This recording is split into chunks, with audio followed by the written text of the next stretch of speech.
Anak di sini ya, walaupun sudah classmate ya, tapi insya Allah membawa berkah ya. Bismillah, seperti itu. Ya, kita mulai saja ya karena waktu sudah siang. Assalamualaikum warahmatullahi wabarakatuh. Waalaikumsalam warahmatullahi wabarakatuh. Ya, bagaimana kabarnya siang hari ini? Alhamdulillah. Baik, Sehat semua? Alhamdulillah sehat. Semangat? Semangat. Harus semangat ya. Tadi udah diisi, udah dibensin. Ya, mudah-mudahan semangat, masih semangat walaupun sudah siang. Sudah agak-agak ngantuk ya. Ya, sebelum kita mulai layanan ini supaya kegiatan nanti berjalan dengan lancar, mari kita berdoa dulu. Mudah-mudahan tidak ada hambatan apapun. Silahkan salah satu memimpin doa. Untuk mengawali kegiatan pada siang hari ini, alangkah baiknya kita berdoa terlebih dahulu. Berdoa mulai. Ya, terima kasih. Selanjutnya kita berkenalan dulu ya. Kita berkenalan dulu supaya lebih mengakrabkan. Mungkin kalian sudah kenal, tetapi untuk mungkin hobi dan sebagainya belum tahu ya. Nanti kita berkenalan dengan menyebutkan hobi kita. Ya, dimulai dari Bu Santi dulu. Nama saya Bu Santi, hobi saya memasak dan juga menanam bunga. Perkenalkan, saya Barat Dipasayasi, hobi saya menggambar. Perkenalkan, nama saya Rifa Aulia Putri, hobi saya membaca novel. Perkenalkan, nama saya Ferdi Mursyid, hobi saya olahraga bela diri. Perkenalkan, nama saya Adrian Maulana, hobi saya main bola. Main bola, ya. Sudah tahu semua ya hobinya ya. Ya. Kita di sini berkumpul di sini adalah untuk melaksanakan layanan konseling kelompok. Sudah tahu apa itu layanan konseling kelompok? Siap tenang. Ya, layanan konseling kelompok itu adalah layanan bantuan yang diberikan oleh konselor kepada konseli ya, kalian konseli dalam menyelesaikan segala permasalahannya. Seperti itu ya. Jadi nanti tapi penyelesaiannya itu nanti melalui dinamika kelompok. Jadi yang menyelesaikan ikut membantu menyelesaikan permasalahan tidak Bu Santi ya, tetapi nanti kita semua anggota kelompok dan saya akan sebagai fasilitator saja seperti itu. Paham ya? Jadi nanti semuanya harus aktif. Kemudian tujuan daripada layanan ini adalah yang pertama adalah bisa meningkatkan kemampuan kalian untuk bersosialisasi. Kemudian yang kedua adalah bisa meningkatkan kemampuan kalian untuk berkomunikasi dengan ide-ide dan pendapat kalian, nanti bisa mempelancarkan itu. Terus kemudian juga bisa melatih kalian memiliki empati ataupun memahami sesama dan juga saling mendukung itu ya. Terus kemudian yang terpenting adalah karena kita nanti akan permasalahannya adalah topiknya adalah tentang pengendalian emosi. Ya, itu tentang rendahnya emosi rendahnya pengendalian emosi sehingga terjadi perundungan bullying. Itu seperti itu. Terus kemudian tahap-tahapnya dalam layanan konseling kelompok ini adalah yang pertama adalah tahap pembukaan atau pembentukan. Ini sedang dalam tahap pembentukan atau pembukaan. Kemudian yang kedua adalah tahap peralihan. Terus kemudian yang ketiga adalah tahap kegiatan tahap inti. Kemudian yang keempat itu adalah tahap penutup.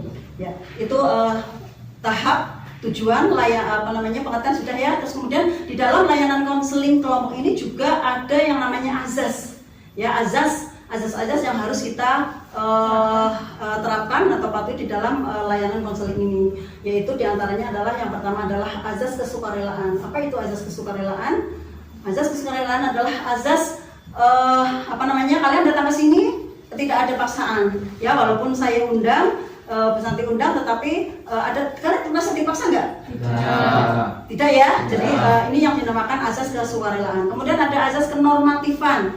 Apa itu azas kenormatifan? Bahwa di dalam layanan konseling kelompok ini nanti kita berusaha untuk berjalan sesuai dengan norma yang ada ya, termasuk tidak boleh mencela, tidak boleh merendahkan yang lain, terus kemudian harus saling menghargai, saling menghormati seperti itu. Itu seperti itu. Terus kemudian azas kedua tadi sukarela, normatif, terus kemudian yang ketiga adalah azas keterbukaan ya. Di dalam layanan konseling kelompok ini juga dibutuhkan azas keterbukaan. Nanti untuk menyelesaikan permasalahan kalian harus membuka isi hati kalian, membuka segala bentuk permasalahan apa yang mengganjal atau menghambat kalian. Jadi nanti kalau kalian terbuka, insya Allah permasalahannya akan bisa terselesaikan dengan maksimal. Itu seperti itu. Terus kemudian yang keempat yaitu azas kerahasiaan. Nah, ini sangat penting sekali dalam layanan konseling kelompok. Azas kerahasiaan ini sangat dibutuhkan karena apapun yang kalian yang ucapkan di sini nanti dijamin tidak akan keluar dari anggota kelompok ini, karena itu makanya ada azas kerahasiaan. Ya, jadi apapun yang dibicarakan di sini ya di sini, permasalahannya di sini. Jadi tidak ada yang menyampaikan keluar. Itu namanya asas kerahasiaan. Makanya untuk asas kerahasiaan nanti ini kalian akan mengucapkan ikrar ya, akan mengucapkan ikrar supaya nanti menjamin bahwa di layanan konseling kelompok ini tidak ada yang bocor. Itu seperti itu. Ya, kita berikrar dulu ya. Silakan tangan taruh di ya. Ikrar janji kerahasiaan. Saya menyatakan bersedia menerima,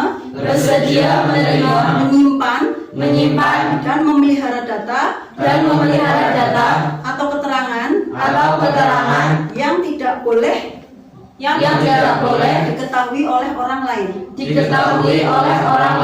Itu ikrar kerahasiaannya. Ya, terima kasih sudah selesai.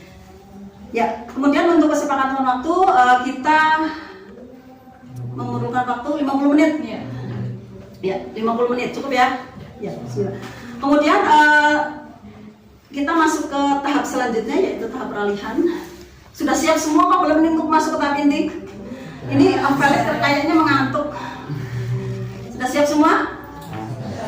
Ya, siap ya. Tapi ini kelihatan loyo-loyo, lesu-lesu semua pada saat sudah makan ya. Ya kita ice breaking dulu, ayo Felix, supaya tidak ngantuk, tidak capek ya, tidak bisa fokus. Oke, ice breakingnya adalah kita tepuk saja lah, kemarin sudah menyebutkan anggota tubuh kita ya. Sekarang kita tepuk ya supaya nanti Felix yang ngantuk bisa melek lagi. Oke, nanti aturannya saya tepuk tepuk satu berarti kamu tepuk 1 kali, tepuk 2 kali, terus tepuk 3 berarti tepuk 3 kali. Nah, setelah itu nanti ketika saya bilang 1, 2, 3 itu berarti kalian tidak tepuk. Nanti kata kuncinya ada tepuknya. Ya, tepuknya. Pokoknya kalau ada tepuknya berarti kamu tepuk, kalau tidak ada tepuknya berarti tidak tepuk. Paham? Siap. Paham kalian? Oke, ya. Baik, tepuk 1, tepuk 2, tepuk 1, tepuk 3, 2, 1, tepuk 3, tepuk 2, 3. Oh iya, ya berarti sudah cukup. Ini sudah sudah kelihatan kalian itu berkonsentrasi ya. Kemudian tahap selanjutnya yaitu tahap yang paling penting, yaitu di tahap kegiatan atau tahap inti. Di dalam tahap inti ini nanti kita akan membahas permasalahan tentang rendahnya pengendalian emosi sehingga menyebabkan perlindungan atau bullying. Oke, baik. Kita nanti akan kalian akan mengungkapkan pengalaman-pengalaman yang sudah pernah kalian alami selama ini, baik terutama di sekolah ya, apa saja yang sudah pernah kalian alami. Silakan nanti kalian menceritakan masing-masing. Setelah itu nanti kita bisa memilih siapa dulu yang intinya masalah yang diselesaikan dulu ya. Nanti itu. Sekarang kita mulai dulu dengan siapa yang mau mulai? Terus permasalahannya kamu? Ya, kamu. Oh iya, silakan. Ya, saya sudah pernah dibully dipanggil dengan nama orang tua mungkin. Oh, diolok-olok. Iya, diolok-olok. Orang tua gitu. Dibully. Kalau bully? Bully sudah pernah. Ngapain? Ngumpetin sepatu. Oh, ngumpetin sepatu. Ngumpetin sepatunya siapa? Teman Bu, bercanda Bu. Oh, bercanda. Oke. Sudah itu saja. Sama Bu. Oh, oke. Mungkin Mbak Saya pernah mengolok-olok teman juga. pernah ngolok-ngolok teman juga. Pakai nama orang tua. Udah? Ambil pulpennya di kelas. Oh, gitu. Terus? Udah seperti itu. Udah. Kalau saya pernah dibully saat tasnya diumpetin. Oh, tasnya diumpetin. Sama kalau bully pensilnya ya pensil teman diambil sama kadang-kadang bicara kotor. Oh, Ini bercanda. oh gitu. Berarti itu ya pernah dibully dan membuli gitu ya. Ya. Kalau Mbak Vira? Rifa? Mbak Rifa? Saya pernah dibully waktu pertama kali saya pakai kacamata. Kayak tapi enggak itu sih, kayak ngomongin dari belakang, enggak berani di depan. Oh, Tapi saya dengar kayak gitu. Oh gitu ya. Saya juga pernah membuli, saya mengolok-olok tambah orang tua dari teman saya. Oh iya iya. Membuli dan dibully juga ternyata ya. Oke. Ya. Ini berarti kasusnya membuli dan dibully ya. Oke. Baik, sekarang gini, kira-kira ini mau menyelesaikan masalah siapa dulu yang paling mungkin yang diutamakan ya, nanti akan diselesaikan masalahnya, cuma ini dulu siapa dulu. Kemarin sudah Rian ya, sekarang gantian. Kalau gimana kalau Felix aja? Oh Felix. Boleh. Semua setuju, sepakat? Sepakat. Felix juga setuju? Setuju. Oke, berarti kalau Felix setuju, kita menyelesaikan permasalahan Felix dulu. Mudah-mudahan nanti permasalahan Felix bisa selesai ya melalui dinamika kelompok ini ya. Oke, Felix silahkan kamu sampaikan semua apa pengalaman kamu ya, masalah-masalah kamu ya secara terbuka ya supaya nanti dalam penyelesaian itu maksimal. Oke, bisa dimulai Felix. Jadi saya dulu pas waktu duduk di kelas 7, saya tuh dibully sama kakak kelas, dimintain uang dan sempat dengan cara keras. Nah di situ aku mikir lagi, jadi kelihatan keren, kayak jagoan. Nah setelah saya sudah jadi kakak kelas sekarang, saya merasa kesepian di rumah, dimanapun saya berada merasa sepi aja. Terus saya ngelakuin hal yang dulu pernah dilakuin kakak kelas saya. Itu begitu. Ya. Meniru Dulu karena balas dendam, terus karena gebuk juga ya kayak gitu. Terus seperti itu sudah? Ya. Rasanya gimana? Ya sekarang mungkin sama yang dirasain kakak kelas, masa ya jadi jagoan aja di sekolahan gitu. Rasa jagoannya. Ya silakan masalahnya Felix ini tadi sudah disampaikan ya. Kira-kira mungkin ada pendapat dari kalian mungkin kenapa Felix sampai melakukan seperti itu ya? Dari kesepian, terus kemudian dari rasa dendam ya. Terus coba silakan ditelusuri kenapa Felix sampai seperti itu. Apa yang membuat kamu merasa kesepian sampai kamu harus berbuat seperti itu?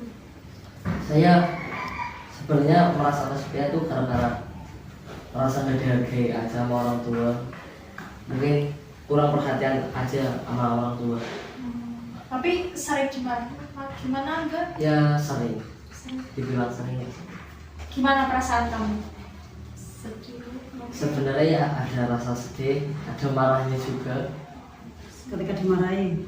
Sering dimarahi Pak? Ya sering.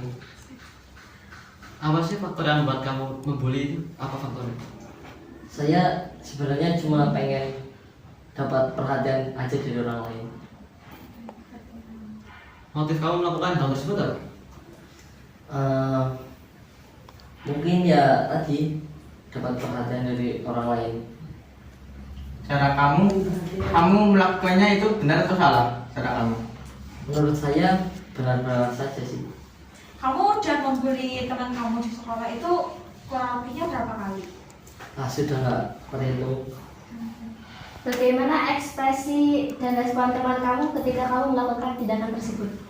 Ada yang marah, ada yang biasa saja. Kadang-kadang malah mau ikut kayak gitu juga. Itu terpengaruh ya. Oke. Ada lagi mungkin yang ditanyakan? Kamu ngelakuin bulinya seperti apa contoh? Marah.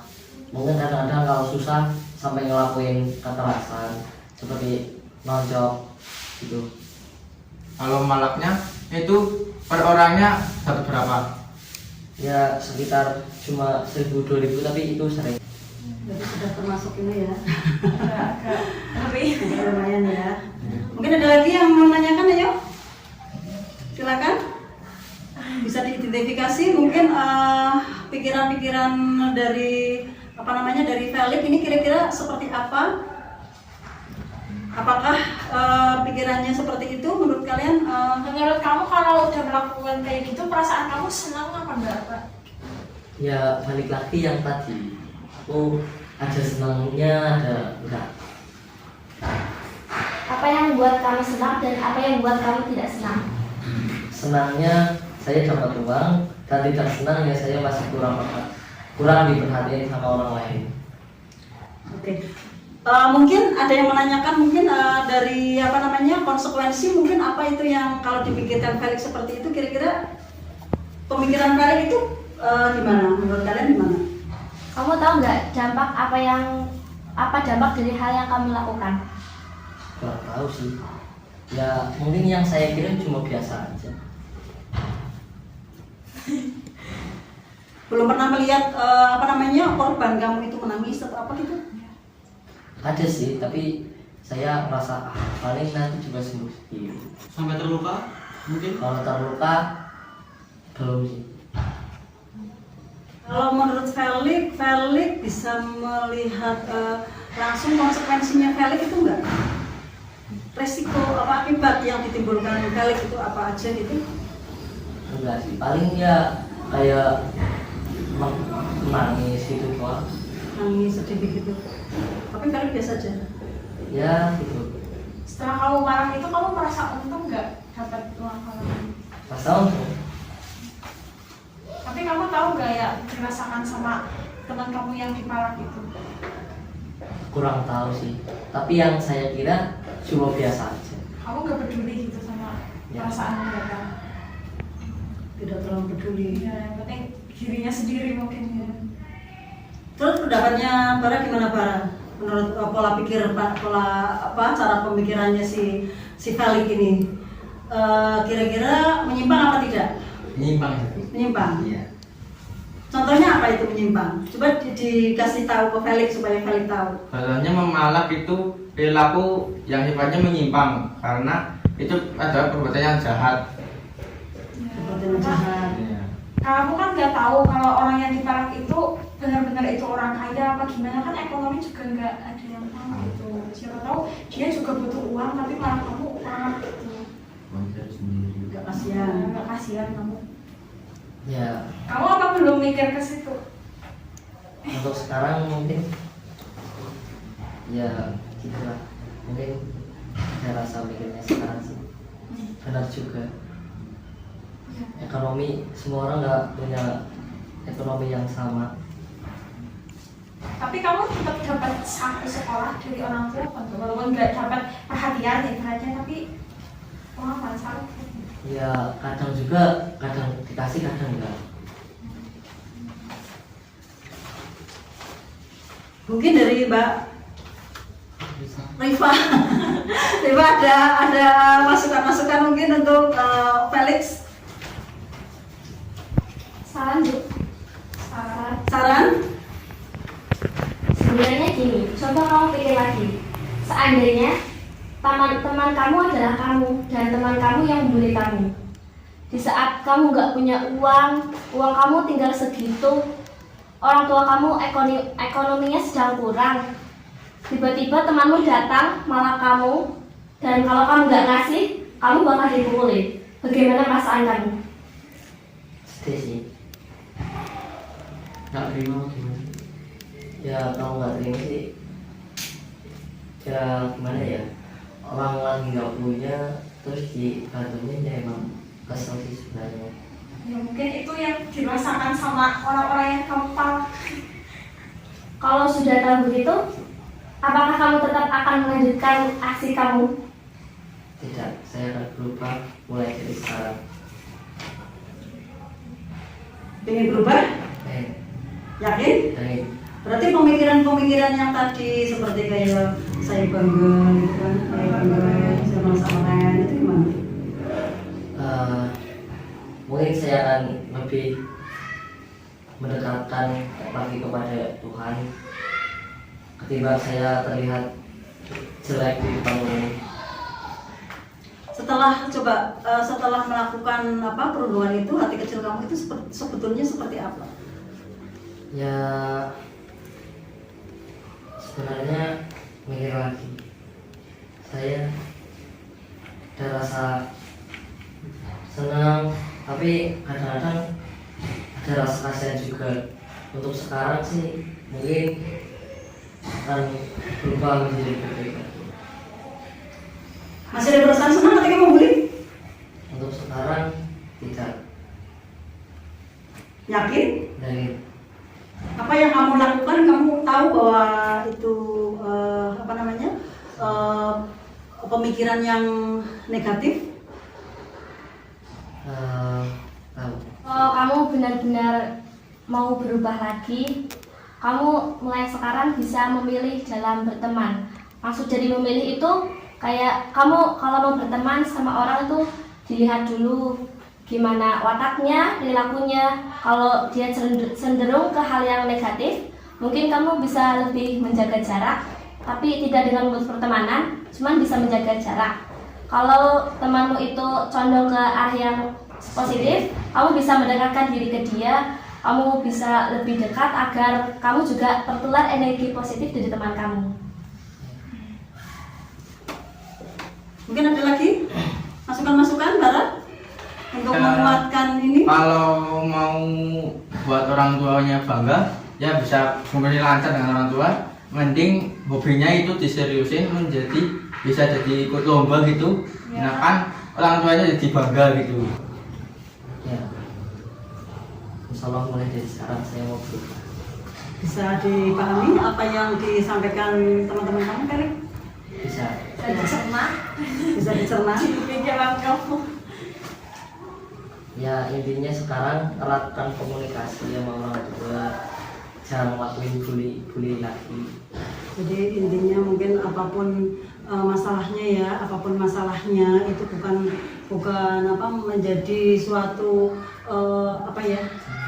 alat ya untuk dikambing hitamkan bahwa gara-gara orang tua saya terus kemudian kamu bisa melampiaskan apapun semau kamu, kan mungkin seperti itu Felix. Ya, kalau gini dari ibu sendiri, coba kamu sampai sekarang perasaan kamu seperti apa? Masih sedih nggak ketika mengingat mungkin perhatian orang tua atau pengalaman atau perhatian dari orang tua kamu yang kurang, rasanya gimana? Masih sedih? Masih. Tapi sekarang mungkin agak lebih tenang dengan adanya komunikasi seperti ini ya, ada masukan-masukan. Ya. Ya, kalau ibu sendiri juga tahu ya perasaan kamu seperti apa, yang sedih, kecewa, terus marah sampai melampiaskan ke ke teman-teman kamu yang mungkin tidak bersalah. Coba kamu tanyakan pada diri kamu sendiri, ketika kamu melakukan itu apakah kamu nyaman atau tidak. Buatlah pola pikir kamu itu yang dari irasional menjadi rasional, yang tidak baik itu menjadi baik. Jadi positif thinking. Ya, cari kebahagiaan di situ. Ya, kamu hati kecil mesti akan mengatakan bahwa kamu itu sebenarnya bahagia kalau orang lain itu bahagia, bukan bahagia kalau orang lain itu menderita, kan seperti itu. Jangan bahagia di atas penderitaan Ya, orang lain. saya yakin Felix punya perasaan seperti itu ya, dan bisa dirubah. Dan sekarang tinggalkan yang sudah kemarin kamu pernah membuli, kemudian yang ada yang merasa dendam, mungkin kamu bisa dekati, kamu minta maaf ya. Ini kamu bisa membuka lembaran baru ya, seperti berarti seperti buku lah. Buku kan kalau udah remes-remes itu kan kusut ya. Kusut itu kita sobek aja udah nggak perlu. Nah, itu yang kusut itu pikiran negatif.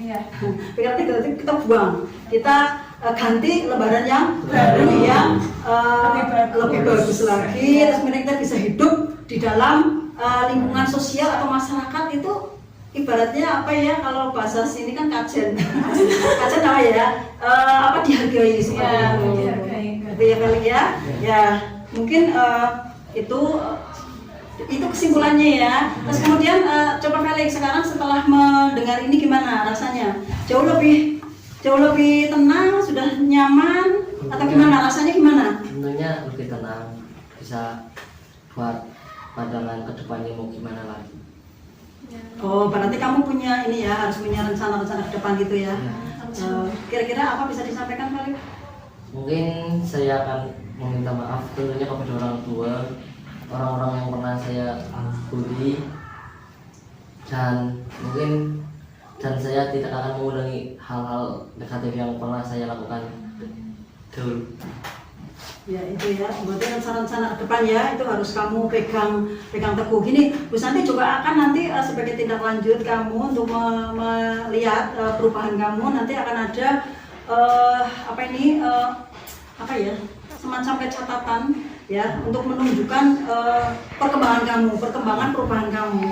Jadi nanti setiap akan dipantau dari mulai ini konseling ini selesai, terus nanti 1 minggu seperti apa, 2 minggu seperti apa, apakah nanti perkembangannya ajak apa tidak seperti itu. Mudah-mudahan perkembangannya meningkat ya, dari yang tidak baik, yang tadinya meremehkan sudah tidak lagi jadi menghargai seperti itu ya. Itu kali ya. Jadi mungkin itu yang yang bisa kali dapatkan untuk di dalam konseling kelompok ini. Mungkin kamu sebelumnya belum pernah ada yang bisa menasihati gini, jadi kayak adanya ini bisa merubah pikiran kamu yang dulunya negatif menjadi lebih positif lagi. Ya, seperti itu kali. Ya. Ya. Nanti Ibu akan membagikan ini ya,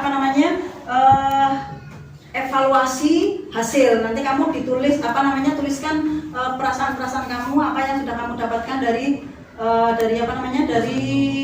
pertemuan konseling ini ya. Nanti silakan nanti satu-satu diisi, kemudian ditandatangani. Kemudian nanti juga mengingatkan untuk yang tadi pengungkapan perasaan ditulis di Google Form ya. Ya ditulis. Nanti saya kirimkan Google Formnya seperti itu ya. Untuk evaluasi hasil nanti tolong diisi, kemudian kalian tanda tangan. Ini terkait perasaan kamu ketika mengikuti konseling kelompok. Seperti itu ya, saya berikan aja nanti nanti ditulis nanti nggak apa-apa.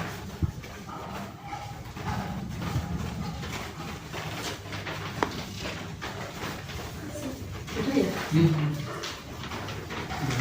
Ya, itu nanti tolong diisi, kemudian diisi ya, diisi dan tanda tangani. Sebetulnya sih dalam pertemuan ini, tapi kalian nggak bawa pulpen ya. Ya nanti tunggu setelah ini.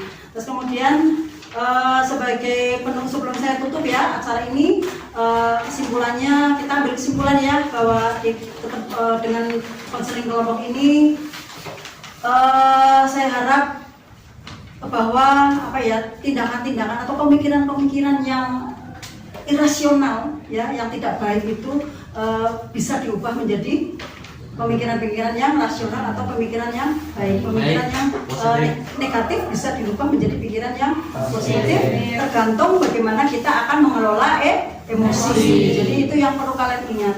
Itu mungkin seperti itu. Mungkin sebentar ada pertanyaan mungkin? Tidak ada? Sudah seperti ini atau masih ada yang mau dia? Sudah? Terima kasih aja Bu sudah mengundang kami biar bisa tahu apa sih kelompok konseling. Gitu ya. Mungkin itu saja pertemuan untuk hari ini. Mudah-mudahan bermanfaat ya. Kalian memberi manfaat yang besar, yang baik nanti untuk bisa membawa kamu menjadi pribadi yang berakhlak, nanti menjadi anak-anak yang sukses. Amin. Seperti itu. Ya, mungkin saya akhiri saja. Wabillahi taufiq wal hidayah. Assalamualaikum warahmatullahi wabarakatuh. Waalaikumsalam warahmatullahi wabarakatuh.